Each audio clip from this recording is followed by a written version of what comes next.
বাংলার প্রাক্তন মুখ্যমন্ত্রী জ্যোতি বসুর ১১২তম জন্মদিন উপলক্ষে এবং থ্যালাসেমিয়া সহ মুমূর্ষু রোগীদের সাহায্যার্থে সিপিআইএম ডায়মন্ড হারবার ১ এরিয়া কমিটির উদ্যোগে আয়োজন করা হয়েছিল রক্তদান শিবিরের। এই রক্তদান শিবিরে ৭৫ জন পার্টি কর্মী রক্তদান করেন। পাশাপাশি প্রত্যেক রক্তদাতাকে প্রতীকী হিসাবে একটি করে গাছের চারা উপহার দেওয়া হয়।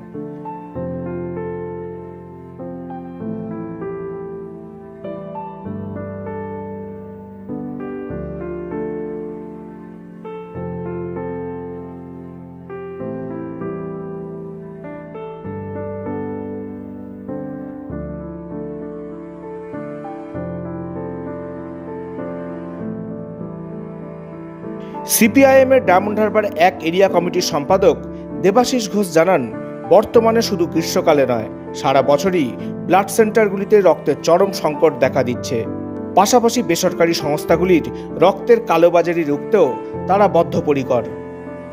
গতদিনে আয়োজন করতাম গ্রীষ্মকালীন রক্তের সংকট মেটানোর লক্ষ্যে, কিন্তু এখন যে পরিস্থিতি দাঁড়িয়েছে তাতে সারা বছরই প্রায় ডায়মন্ড হারবার হসপিটাল সহ রাজ্যের বিভিন্ন হসপিটালে রক্তের সংকট। সেই কারণেই আমরা এই রক্তদান শিবিরে এখন মূলত উদ্যোগ নিয়ে করে থাকি এবং এই রক্তদান শিবিরকে কেন্দ্র করে আমরা মানুষের কাছে যে আবেদন আমরা করেছি যে সারা বছর ধরে যে রক্তের সংকট, এটা এমনি এমনি নয়। এর মূল কারণ হচ্ছে যে রক্ত নিয়ে ব্যাপক কালোবাজারি হচ্ছে। কালোবাজারি মানে কেমন? ধরুন বেসরকারি জায়গায় মানুষ রক্ত দিতে চলে যাচ্ছে, সেখান থেকে বেশি পয়সা পাচ্ছে বিভিন্ন সংস্থা, ফলে সেখানে চলে যাচ্ছে। বা চিটফান্ডের রমরমা যখন হয়েছিল পশ্চিমবাংলায়, আর ঠিক সেই সময় থেকেই এখানে কিছু শিবির, কিছু সংস্থা রক্তদান শিবির বিভিন্ন উপঢৌকন মহামূল্যবান কিছু উপহার দিয়ে শিবির আয়োজন করতো, ফলে সেখানে প্রচুর লোক হতো। আর আশপাশের ছোট ছোট শিবিরগুলো যেখানে কম মূল্যের উপহার দেওয়া হতো, সেই শিবিরগুলোতে মানুষ যেতে চাইতো না। তাহলে মানুষের মধ্যে এই যে কিছু পাওয়ার একটা প্রত্যাশা তৈরি করা যেটা হলো, যার কারণে এখন যেটা দেখা যাচ্ছে যে ছোট ছোট শিবিরগুলো বন্ধ হয়ে গেছে, ফলে রক্তের সংকট। ফলে যাদের উদ্যোগ নিয়ে মানুষের উৎসাহ দেওয়ার কথা ছিল তারা নীরব। বরঞ্চ যেটা দেখতে পাচ্ছি, বেসরকারি ব্লাড ব্যাংক বিভিন্ন জায়গায় তারা শাখা খুলছে। ডায়মন্ড হারবার হসপিটালে গেলে আমরা রক্তের কার্ড দিয়ে রক্ত পাই না, সঙ্গে একজনকে ডোনারকে নিয়ে যেতে হয়। কিন্তু সেই সময় দাঁড়িয়ে বেসরকারি ব্লাড ব্যাংক তৈরির উদ্যোগ নেওয়া হচ্ছে বিভিন্ন জায়গায়।